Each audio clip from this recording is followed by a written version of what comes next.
receive a presentation from HDL and Coren&Cone on property tax report. Yes, Mayor and members of the council, here this evening from HDL Coren&Cone is Nicole. And I want to say Nicole was the first one here this evening at 6 p.m. And she was here to hand me her condensed version of the presentation to the city council. Thank you. And she... Sorry. She's giving us very important data about our revenue, primarily property tax. And so Nicole had made a presentation to me and Robert previously, and we found it very informative. So the long version is actually in the staff report, and her condensed version is what she's going to be presenting on. And here it is, Nicole. Thank you very much for your patience. I really appreciate it. No problem. Good evening, Honorable Mayor, members of the council. I am going to present a condensed version, but since this is your main revenue source, please bear with me and follow along and ask any questions that you may have. This is the property tax timeline. I'm not going to go through the whole thing in deference for time, but I wanted to mention that the most important takeaway from this is the 23-24 property tax timeline. All the events that impact the revenues that the city is receiving for this fiscal year occurred, oh boy. Can you see it there? Yeah. I can't see it anymore. Okay. Occurred in calendar year 2022. So when we start talking, there it is. When we start talking about events that occurred, the real estate market, all of that has to do with calendar year 2022. And the lien date for this current fiscal year was January 1st, 2023. And so we couldn't even buy the roll until July 1st. We've purchased it. The taxpayers have their bills. The first payment is due in 10-ish, 12 days. And the city will be receiving that revenue through August 2024. So just to give you an idea of how much of a lag between the event that impacts the growth and the receipt of the entirety of the revenue, it's 12 to 18 months. Prop 13 is the basis for property tax in California. As a taxpayer, I love it. As a city, I can understand that it's a curse, and we're going to talk a little bit about that. So it limits property taxation to 1% of assessed value. Prior to that, the city was able to charge what they needed to do whatever they needed to do in any given future fiscal year, right? So for the next fiscal year, they'd say, oh, we want to build a library, and they just charge the residents to build a library. Well, as a resident, that got to be not something that you could easily plan for. So Prop 13 easily passed, and it limits property taxation to 1% of assessed value. It also limits how the property value can increase. It's a maximum of 2% or the CPI, whichever is less. CPI has been less than 2% 11 times in the last 44 years. Exceptions to the CPI increase are when a property adds new improvements, so a new structure in addition to the structure, or it transfers ownership. And important note that Prop 13 took property tax apportionment away from the local entities and gave it to the state, which made way for the state to come to local city, counties, special districts when they ran into budget trouble in the early 90s, and to take a little bit even more of the revenue that you had at that point. I've included a table of the historical assessed value. The city average assessed value increase back to 2000 is about 5% per year. You can see the red and blue years, that's the Great Recession. The city had a very slight negative year in 1 year, that's 2010-11, and then growth about 2% around that. The current year growth was 5.62%. I wanted to talk a little bit about single-family residential sales and their history. This goes back to 2009. The median sale price of a single-family, detached single-family home in 2009 was $1.359 million. The current median is $2.497.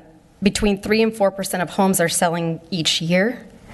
It's also a reason why your growth is somewhat tempered, because you're not having a huge turnover. You don't have lots of new development. A lot of the commercial properties have been in the same ownership for a very long time. But I wanted to point out that the median sale price has decreased in the current year by about 10%, from 2.8 million to 2.5 million. I understand the city pretty well. I'm local. That could just be something as simple as more things in Valmonte selling rather than things closer to the beach selling, right? That you have a difference of median based on where you are in the city. So it's not a sort of an all or nothing. But the current median is still $450,000 above the 2020 median. So because it's sort of exponentially increased. I did want to point out what's contributing to your revenue increase. As I said, the increase was 5.6%. That equates to a revenue change of $555,000. The revenue we expect you to receive this year is about $10.4 million, and last year's was about 9.9. And you can see that the majority of your growth is coming from the CPI, so parcels that aren't changing, aren't adding anything, aren't selling, and prior year transfers of ownership. That's everything that's sold, again, in calendar year 2022. So those two together make up 93% of the value change. Some issues that, I've done this presentation before, but some issues that I see as impacting growth in the city are the number of pre-Prop 13 parcels. So this has actually gone down. From the first time I did this presentation, it's gone down about 10%. It was closer to 30%. I think it was 28% the first time I did this presentation in, I think it was like 2014. And 81% of the parcels have sold since 1978. But it's that 19% that aren't turning over and often are getting left to family members, which brings me to my second area so my second issue is parcels that are in trusts. Generally, a parcel in a trust is turning over between family members. It's not being reassessed, and that's another thing that's hampering growth. So I wanted to spend a little bit of time on this slide. This is probably the thing that I've gotten most questions about in the city since I've been doing these presentations, and that's the breakdown of the 1%. The city receives about 11.3 cents of the largest tax rate area, or of every tax rate area. There's only 6. And this is all set based on what the city was charging in the 3 years prior to Proposition 13. And I'll just put the other one next to it. So the most often question I get asked is they're city staff and councils comparing PVE to Rancho Palos Verdes and their share, and particularly with the fire share. Mm-hmm. So to explain, because I don't think I've ever done it in a meeting, the city receives 11.3 cents. That was slightly more prior to the EREF shifts in 1992 and 1993, but those shifts were after the first parcel tax. So the first fire parcel tax is 1986. So even in 1986, there was a funding issue with fire before EREF, right? So the city share represents all city revenues prior to Prop 13, including fire. In the case of Rancho Palos Verdes, they always had county fire, and that's why county fire gets a share, a really large share. I mean, they're generating a lot of revenue for the fire in Rancho Palos Verdes, but their city share is only 6 cents because they never had fire. They always had contract sheriff, and they always had contract fire. So I wanted to kind of point out those differences. I think there's been confusion over the past. So I wanted to show those and give you the opportunity to ask any questions that you might have related to that situation. And Rolling Hills Estates is the same situation as Rancho Palos Verdes, right? They've always had county fire. Strictly speaking, though, they don't have contract fire. Los Angeles County just provides fire service. Right? Sorry, yes, I misspoke. Yes, they have county fire. I think I got it in under 10 minutes. You did.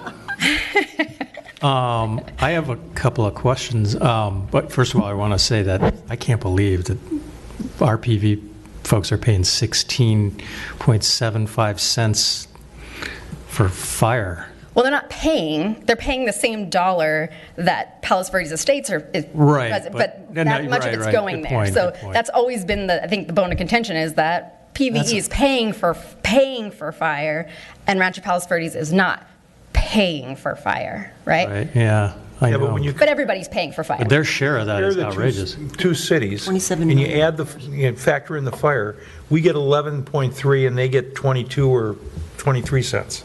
Right. That's the difference. Yeah, although it seems like the county fire district gets a ridiculous deal. Right. I mean, it's possible they built a everything. fire district in 1975 or 1976, Right. and that just sort of ended up being this. I don't know the history behind what caused the rate. I just know that that's what caused the rate. So, but my question, I wanted to ask you about, you may not be able to answer this. It's kind of a question for the assessor, but since you mentioned that property values lag 12 to 18 months, I thought I'd give it a shot. When I have in the past looked at homes that have been remodeled or rebuilt, sometimes they're taking down a house that's 1,500 square feet and putting up one that's 4,000 or 5,000, and our parcel tax is based on the square footage. Some of these homes that I see are 3 and 4 or 5 years old, and they still are showing up. When I go to the assessor's website and look them up on the map, they're still showing 1,400 square feet, and I'm like, well, what is going on? So, a couple things could be going on. I mean, the city provides that data to the county. So, that being said, I'm not saying the city is not providing it. I'm saying that sometimes that the assessor lacks. So if you ask the assessor what their job is, they'll tell you their job is to value property, not to maintain characteristics on the assessment roll. Right? So you can still charge the parcel tax if you know that the assessor's data is wrong. You can charge it on what the city knows is the square footage. The mechanism for the city to inform the assessor, I assume, is to provide them with finished final permits? CFO. Okay. Yeah, okay. Wonder how many of those don't match up. So, yeah, I mean, because it was one of the things, like, I've run into several of these. I mean, I never sat down and did a study, but I frequently, as a follower of real estate, I go and I look at it, and I can see they're paying the same property taxes when they bought it 5 years ago. I can see that on Zillow. So then I go to the assessors. The portal, you're looking at the portal online? Well, first, usually I'm starting on Zillow, and I'm seeing, wait a second, why are they still paying the same property taxes from when they bought that house they tore down 6 years ago? Then I go and I compare it on the assessor's own portal, and I can see, yeah, sure enough. So the it'll square show footage is wrong. But is the value not updated as well? Sometimes the value is not updated also, yeah. Yeah. So again, that kind of leads me to, does the assessor have the information? Interesting. Yeah, I think usually I was here for the... it's both square footage and value. Sometimes it lags years. Yeah, I was here for the conversation about the paperwork. So that sort of stuck in my head. But anyway, so you're saying the onus is on us. And if we wanted to, I'm not saying it's necessarily that. I'm saying that's part of the process. Okay. The assessor, again, is not known to do a great job doing the characteristics portion of the role, always, because that's their secondary concern. But if you're telling me the value's not updated, that's my bigger concern, because that's also impacting your general fund revenue. Right. So it was, anyway, it's Dawn and I have had this conversation with the prior city manager we had, and we suggested that there might be an exercise to go through permits issued, say, in the last 4 or 5 years, and just kind of at least start with like a study. Yeah, let's look at 100 of them, randomly selected, and see what we find, and if that's worth going deeper, we should. So anyway, interesting, thank you. In other cities that you provide services for, do you get in the middle of and involved with that, or is that 100% staff-driven? In terms of, getting characteristics updated, Yep. Bless you. No. they'd be more willing to listen to you than me, right? Because you're kind of their client, sort of. Right. Yeah. Interesting. I can maybe provide a name. Seems like Elaine already has it with the grin that's on her face. Or she just knows that that's going to be a... But don't worry, we can contract for it. Does anyone have anything else? Any other questions related to this slide or any of the others? Or any of the slides that were in the non-condensed version that you wanted to speak about? I have those as well. I do have one question. Do you know, for the column on the left, which is our column, when were these allocations determined? So these are ERAF shifted, but the original factors were made in 1978, or 1978, 1979, and they were based on the 3 years prior to Prop 13, so 75-6, 76-7, 77-8. Because the thing that strikes me, and I think this will tie into the next conversation, is the significantly larger share we pay to Los Angeles County than the other cities. So we do 33 cents on the dollar, and they do like 24 cents on the dollar. And I don't know if that's just because they've got the other piece in there, but the fire district in there, but well, it seems like we're paying a lot more to LA County than other cities. Yeah, well, than this city. I mean, I think I can find others that you would be paying. Well, I'm talking on the Hill. Right.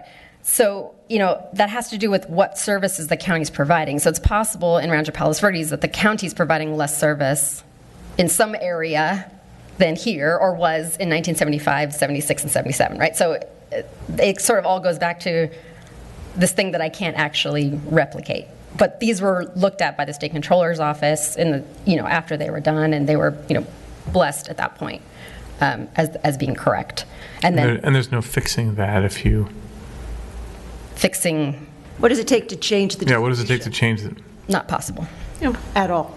No, because somebody would have to give you something. Right. There's only $1. It's a fixed Zero pie. sum game. Yeah. Right. So, the county's not going to give you money. The schools aren't going to give you, they can't give you money even if they wanted to. ERAF schools also. And then, anybody else is less than what you have. Sure. So that's probably my number one answer question is how do I change it? Right. Wait a minute. The school district's getting more money from PVE. I know, I noticed that too. Wait a minute. Kinda strange. Let's go back to that SRO discussion. Oh, PVE might have been more developed than RPV in 1978. not anymore. Right, not anymore, but if you think about it in that way, that might be an explanation. When did they become a city? 1973 years ago. 3 or years 4? ago. Oh, well, 73, they just said they're 50. Yeah, 73. Yeah. We're all locked into this Prop 13 allocation that is fixed in concrete, that we can't budge. No, and that, unfortunately, that's why so many cities are, if you're a charter city, you have a little bit more options, but as a non-charter city, What does that mean? I know what a charter city is. What do you mean more options? you have an option to do a transfer tax. I see. So when every time an increase in your transfer tax, you have a transfer tax, but an increase in the transfer tax, you have some more options there, but those aren't options. So really your only option is parcel tax. And I know the history of the parcel tax as well, so, Well, and other taxes. The room is empty, but I'm going to just call for public comment. There's none. All right. Mr. Mayor, may I just ask a question? Sure. Could you give us some pointers on how to determine the timing of the revenues?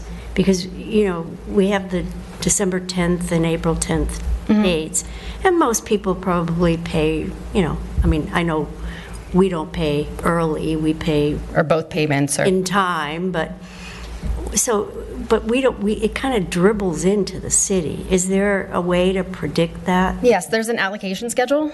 I can send it via email tomorrow. So it's a series of advances and true-ups. So the first advance, I believe, is December. Yeah. So they do a 10% advance, and then they advance, and then they true it up to what they actually received, and then they advance, and then true it up, and then do a final cleanup. Yeah, that would really help with our Yeah, I can cash send you the flows. schedule. Thank you. Yeah. Okay. Thank you. Thank you. All right, thank you so much. Really appreciate it, and thank you for your patience. Nice work.